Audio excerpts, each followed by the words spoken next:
hacer un repaso en general de la introducción que habíamos hecho de la materia. Vamos a comenzar principalmente en lo referido a lo que es la macroeconomía. Esta es una materia que relaciona los elementos básicos desde el punto de vista macro,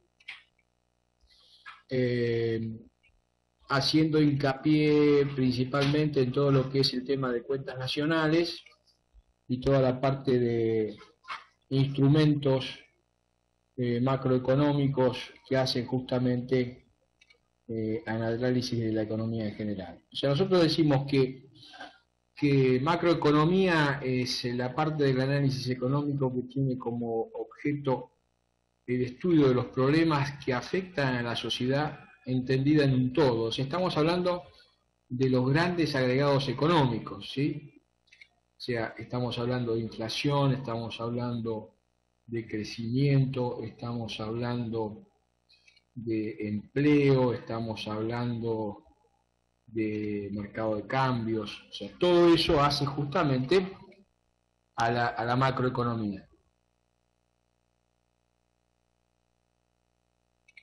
Por supuesto que nosotros trabajamos con modelos, ¿no es cierto? Acuérdense que cuando hablamos de modelos hablamos de una abstracción de la realidad. Como yo no puedo estudiar en un todo lo que está sucediendo, trabajo con modelos y a su vez estos modelos, para poder llevarlos a cabo, necesito una serie de instrumentos macroeconómicos, ¿sí? O sea, yo, por ejemplo, si yo veo desde el punto de vista de los 4 sectores que hacen en la economía, ya sean las familias, las empresas, el Estado o el sector externo, cualquiera de los 4 sectores básicos, yo me puedo encontrar con una realidad. Esa realidad quizás me está exigiendo cambiarla, y por lo tanto necesito instrumentos. O sea, instrumentos que serían, en definitiva, estaría relacionado con la pala que necesita el campesino para sembrar la semilla, ¿no es cierto? Entonces, esos instrumentos son los que hacen principalmente a establecer políticas que cambien esa realidad. Por eso, esos instrumentos macroeconómicos, esas políticas, van a estar relacionadas desde el punto de vista fiscal, ¿sí? Estamos hablando la influencia que puede llegar a tener el Estado dentro del flujo circular, que ya estuvieron ustedes analizándolo, ya sea desde el punto de vista de lo que es las políticas contractivas, expansivas, manejando tanto sea el gasto público como los impuestos, ¿sí? Entonces yo puedo llegar a hacer una política expansiva aumentando el gasto público o contractiva reduciendo el gasto público. Yo puedo hacer que desde el punto de vista del Estado aumente la presión tributaria y de esa manera bajo el nivel de ingreso disponible de las familias y por lo tanto bajo el nivel de consumo, si es el objetivo hacer una política contractiva, ¿cierto? Cuando nosotros hablamos de políticas monetarias, es la política que maneja el Banco Central, en el caso de Argentina, el Banco Central de la República Argentina, expandiendo la oferta monetaria real o reduciéndola. Nosotros lo vamos a analizar en detalle cuando veamos una de las, creo que es la unidad 3 o 4. Ahí vamos a analizar justamente la función del Banco Central dentro de la economía, previendo justamente las 2 funciones básicas para los cuales fue creado el Banco Central, o sea que es cuidar el poder adquisitivo de la moneda y establecer políticas o contractivas o expansivas desde el punto de vista de expander o retrotraer el nivel de empleo o desempleo de la economía.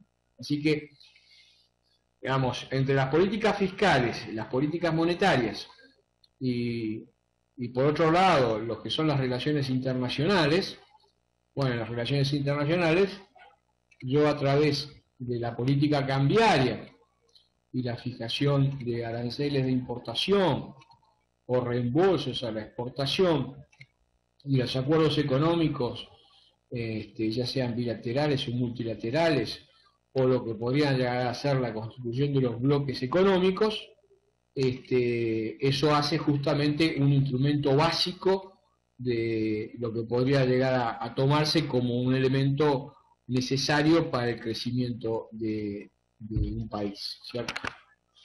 Entonces, en base a esto, tengan en cuenta que con esos instrumentos yo lo que hago es modificar justamente esa realidad. Y esa realidad, ¿qué es lo que normalmente persigue? Persigue objetivos macroeconómicos. O sea, esos objetivos, es decir, siempre tengan en cuenta que cuando nosotros hablamos de macroeconomía estamos hablando de políticas de largo plazo, ¿sí? O, desde el punto de vista micro, yo puedo variar el precio de la lista de un automóvil marca XX y seguramente si yo bajo el precio posiblemente al mes ya tenga una repercusión directa, porque estamos hablando de corto plazo, estamos hablando de microeconomía. Cuando nosotros hablamos de macroeconomía, generalmente los efectos que se dan a consecuencia de la aplicación de determinadas políticas macroeconómicas son efectos de largo plazo.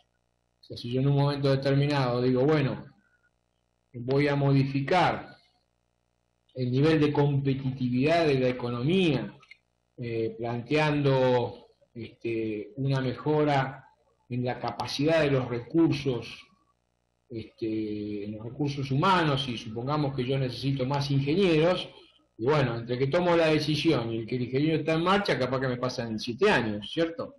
Entonces son políticas de largo plazo. Ahora, ¿qué pasa? Para poder fijar hacia dónde se quiere ir, yo quiero modificar una realidad que es la realidad actual, y la quiero modificar porque no estoy de acuerdo desde el punto de vista de lo que sería la realidad que estoy viviendo. Entonces, para lo tanto, me fijo unos objetivos de largo plazo y tengo que tomar medidas, ¿no es cierto? Tengo que tomar políticas que modifiquen esa realidad. Y generalmente, ¿cuáles son los objetivos básicos que tiene la macroeconomía? O sea, por un lado, apuntan desde el punto de vista del crecimiento y la actividad, el nivel de actividad. Estamos hablando de producción, tengo que incrementar el producto, y tengo que incrementar el nivel de producción. Por supuesto que esto puede venir atado como un segundo objetivo básico, que es generar un nivel de empleo, ¿sí? O sea, que bajar el nivel del desempleo, que a su vez este nivel de empleo sea un empleo de calidad, que de alguna manera puedan dejar como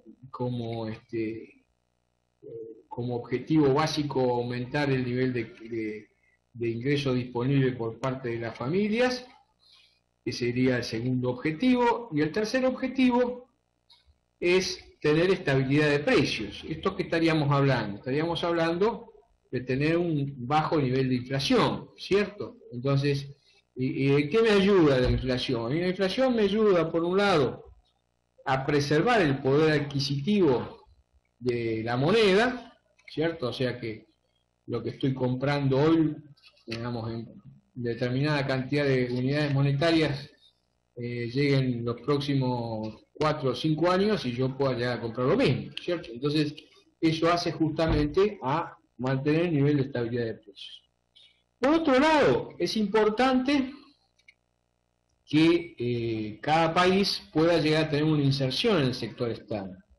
¿Esto qué significa? Que independientemente de que las empresas puedan competir dentro del territorio nacional, tengo que crear las condiciones básicas y necesarias para que puedan competir en el mercado internacional, ¿sí? Para esto yo tengo que tener productividad por un lado y tengo que tener eficiencia por el otro, ¿sí? Entonces, para esto tengo que tener estrategias, ¿sí?, en el comercio internacional, y sobre todo la relación que puede llegar a tener el gobierno, el Estado, en su representación ante la Organización Mundial del Comercio, ¿sí?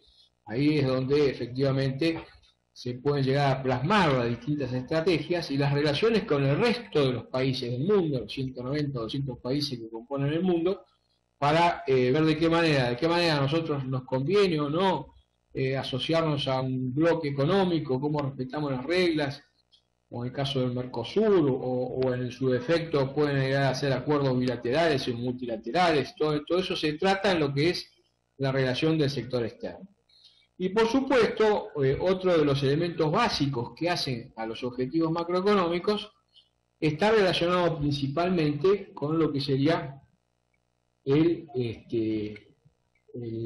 mercado de los factores de producción, ¿sí? O sea, cómo se puede llegar a influir en la distribución del ingreso a través del pago que hacen las empresas y el Estado para comprar factores de producción. Estamos viendo de qué manera se puede llegar a incrementar la participación del trabajador dentro de ese Producto Bruto Interno a través de una mejor distribución y aplicando muchas veces políticas tributarias que hacen a mejorar. Hay un índice que se llama índice Gini, donde se trata de que haya equidad entre los distintos decibeles de la población y el nivel de ingreso producto en cada uno de los sectores. O sea, estos serían los 5 objetivos macroeconómicos fundamentales y están relacionados con la producción, el nivel de empleo, la inflación, o sea, incrementar la producción a través del crecimiento, bajar el nivel de desempleo,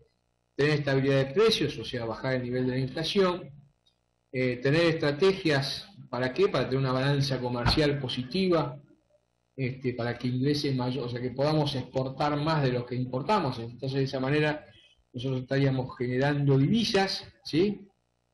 O crear las condiciones macroeconómicas para que puedan entrar capitales a través de la balanza de capitales y de esta manera que existan inversiones extranjeras directas y que aumente el nivel de las inversiones del país. Y por supuesto, el último de los puntos básicos es que haya una mejor distribución del ingreso, o sea, una relación equitativa entre lo que serían los salarios, los beneficios de los empresarios, la tasa de interés o las remuneraciones o la renta de los bienes inmuebles. Ese serían más o menos los objetivos macroeconómicos que tenemos que tener en cuenta. Cuando nosotros hablamos de las macromagnitudes, ¿sí? Estamos hablando de la más importante, que sería el Producto Bruto Interno, ¿sí? Nosotros tenemos un sistema, que es el sistema de la contabilidad nacional. En ese sistema nosotros vamos contabilizando a través de esa contabilidad social todo lo que se produce dentro de un país en términos monetarios y por supuesto las relaciones de ese país con el resto del mundo, ¿sí? Entonces, de esa manera, cuando yo digo acá que el PBI es uno de los mejores indicadores de prosperidad económica de un país, yo lo puedo relacionar inclusive con la cantidad de habitantes. Por eso, digamos, si yo tomo el PBI, que es el valor agregado en un año de todo lo que se produce en un país dentro de la frontera de ese país, independientemente de quiénes sean los dueños de los factores de producción, y lo divido eso por la cantidad de habitantes, ahí voy a tener el PBI por habitante. Entonces eso me da más o menos una idea de lo que está sucediendo. Por supuesto que estas macromagnitudes tienen una serie de limitaciones, ¿no es cierto? O sea, qué sé yo, por ejemplo, en el caso de Argentina nosotros tenemos que del 100% de lo que se produce, solamente el 60% nosotros lo vamos a tener expresado a través del PBI, porque tenemos un 40% de la economía que es informal, y por lo tanto esa es la limitación que tiene el PBI nacional nuestro, porque justamente no están volcados todas las transacciones, aquellas transacciones que no están dentro de los registros normales no están contabilizados y para el PBI no existe, ¿sí? Pero en la realidad existe porque va a ser parte de la economía informal. Por supuesto que si existen los riesgos estadísticos, o sea, tengan en cuenta que cuando nosotros tomamos el Producto Bruto Interno, que es el valor agregado de todo lo que se produce dentro de un país, ustedes se van a encontrar que para tomar ese nivel de datos, ese nivel de información, muchas veces se pueden llegar a cometer errores, pero digamos, acá, cuando hablar de macro magnitudes siempre tenemos determinados niveles de desvío que son normales, ¿sí? Bueno, independientemente de eso, ustedes van a tener otro tipo de indicadores que componen, o sea, nosotros cuando hablamos justamente de la contabilidad nacional, hablamos de la cuenta principal y madre, que sería el Producto Bruto Interno, pero también hablamos de lo que es el ingreso nacional, hablamos de lo que es el nivel de consumo de las familias, de gasto del Estado, del nivel de las inversiones por parte de las empresas, hablamos del tema de balanza de pagos dentro de la contabilidad nacional, o sea, ahí vamos a contabilizar todo lo que está relacionado con exportaciones e importaciones y lo que sería la entrada y salida de capitales, ¿sí? Y de la misma manera, como cierre de todo lo que son las cuentas nacionales, hablamos de la cuenta de ahorro e inversión, que es la que de alguna manera cierra todo el espectro de las cuentas nacionales.